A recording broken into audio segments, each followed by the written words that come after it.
So now we look at measuring subtalar joint neutral. So you can certainly just eyeball this so that we're looking at the bisection of the back of the heel as well as the posterior bisection of the lower leg and seeing if they actually line up. So you can certainly eyeball it.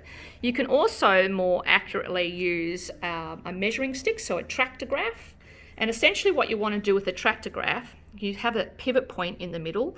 Essentially easiest to take that down as close as you can to the top of your calcaneal bisection. So I've just put it parallel here so you can see. And then just plonk it onto the bisection of the calcaneus. And then with your finger of this hand, just position the line. So again, I can do it a little bit parallel so you can see. So I just move that line now to the bisection of the lower leg. And if you move down again, you can see I still got the bisection correctly on my calcaneus. Now the trick is not to press too hard because otherwise you'll get skin movement. And then the next bit is all we want to do is put this foot into its neutral position.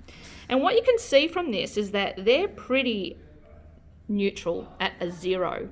So you could say maybe if you look at this measurement down here, there's maybe 2 degrees in that increment.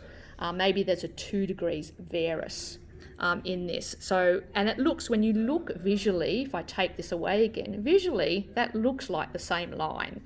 So that they're essentially a 0, if you measure it, essentially maybe a 2 degrees varus.